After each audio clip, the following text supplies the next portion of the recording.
Bonjour à tous. Officiellement, les devoirs écrits après l'école sont interdits en France depuis 1956. Pourtant, presque tous les soirs, les enfants rentrent avec des exercices à faire ou des leçons à mémoriser. Et oui, et ce moment n'est pas toujours bien vécu et peut même parfois se transformer en véritable calvaire. Aussi bien pour les jeunes d'ailleurs que pour les parents. C'est pour ça que nous vous proposons de regarder cette vidéo qui a été conçue par des professionnels de l'éducation. Ils ont essayé de rendre leurs explications les plus simples et intelligibles possibles. Sur notre chaîne YouTube, vous pourrez d'ailleurs retrouver plein d'autres vidéos qui vous concerneront et notamment pour vous accompagner dans vos premiers pas dans le monde du numérique.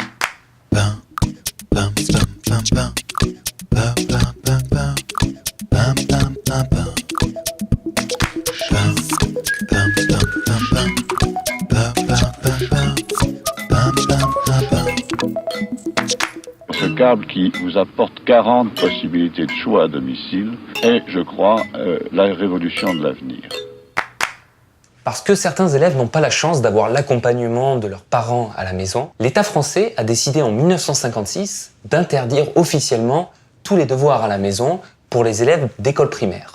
Sauf que, pour bien mémoriser les notions découvertes en classe, il est bon de prendre le temps d'y revenir le soir dans la tranquillité du foyer. Les enseignants proposent donc des exercices aux élèves pour les aider à mieux retenir tout ce qu'ils découvrent à l'école. Au collège et au lycée, on considère que les élèves sont assez grands, assez autonomes pour travailler tout seuls de chez eux. Mais comme l'autonomie, ça s'apprend, nous vous proposons de commencer cet apprentissage dès l'école primaire. Ainsi, on donnera encore un peu plus de sens à ce temps de travail du soir. La règle d'or, c'est la bienveillance.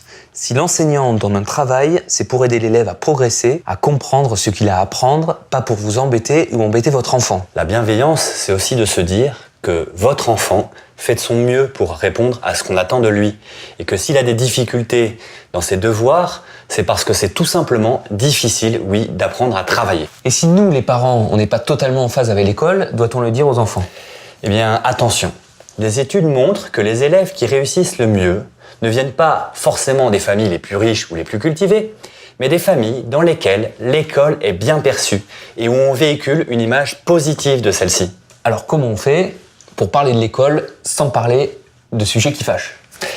Eh bien, par exemple, à la sortie de l'école, ce que nous vous conseillons, c'est de parler avec votre enfant, non pas tout de suite des devoirs qu'il va avoir à faire, mais de votre propre journée, simplement, et ainsi de l'inciter en retour à vous raconter la sienne.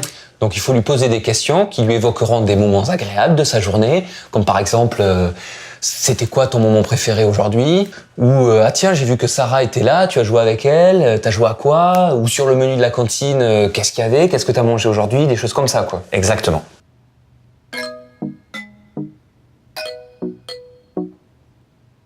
Les devoirs à la maison, c'est une corvée. Faux. Bon, si on commence comme ça, on va jamais y arriver. Alors disons que cette corvée, d'accord, on va en faire un rituel. Un rituel, ça rassure les enfants. Les devoirs à la maison, c'est tout de suite en rentrant de l'école. Faux. Un sas de décompression est absolument nécessaire. Donc c'est après le goûter. Vrai. Si on a faim, on travaille beaucoup moins bien.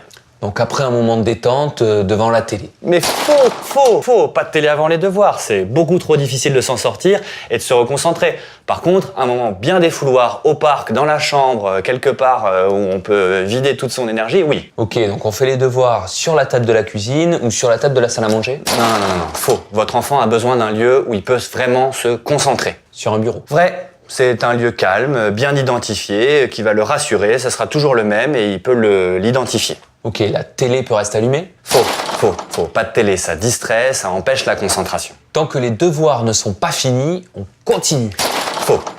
Selon l'âge de votre enfant, il est très important d'adapter la durée des devoirs. Jusqu'à 12 ans, si on dépasse 30 minutes d'affilée, on perd la concentration et on risque de le dégoûter pour très longtemps du travail. Mon enfant doit toujours faire ses devoirs tout seul. Faux.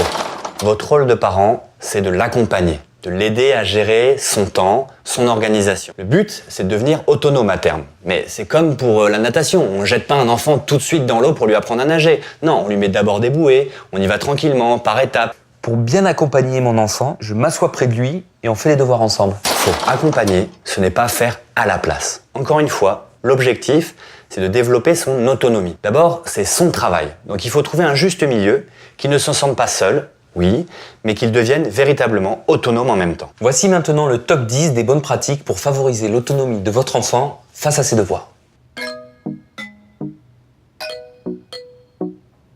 Top 1. La gestion du temps.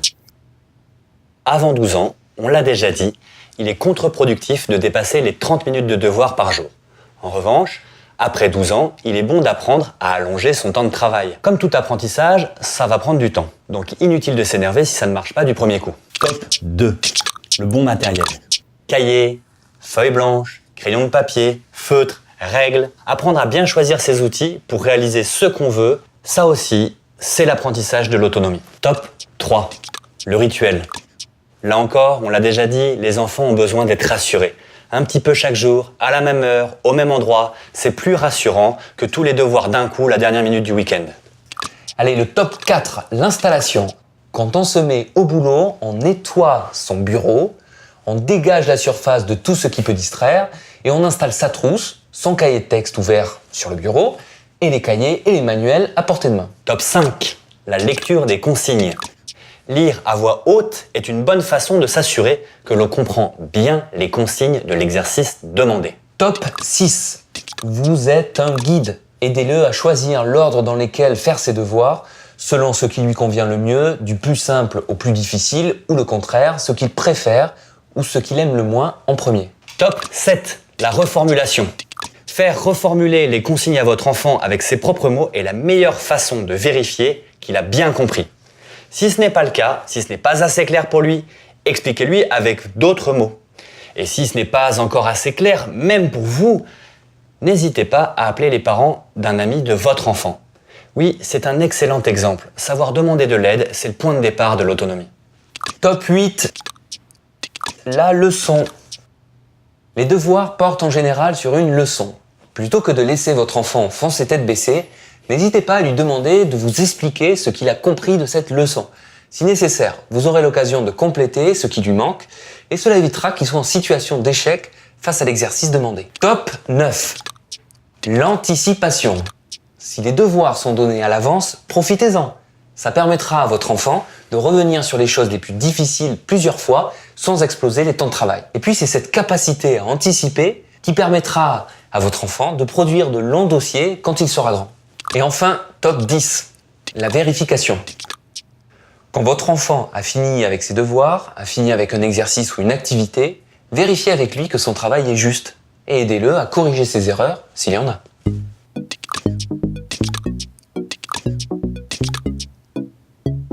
Nous avons vu dans cette vidéo que la communication est la clé avec votre enfant, mais aussi avec les enseignants et tout ce qui participe à son éducation. Les devoirs à la maison ne doivent donc pas être une corvée, ni pour vous ni pour lui, mais d'abord une occasion d'apprendre ensemble et de préparer sa future autonomie. Alors pour mieux comprendre Internet et pouvoir justement en parler de manière sereine avec vos enfants, cliquez sur cette vidéo. Parce que vos enfants ne savent pas toujours séparer le vrai du faux sur le web, cette vidéo intitulée « Qui se cache derrière Internet » pourrait vous être bien utile. Et enfin, parce qu'il n'y a rien de mieux pour réveiller vos enfants qu'une bonne sortie culturelle, regardez donc cette vidéo sur les musées en ligne.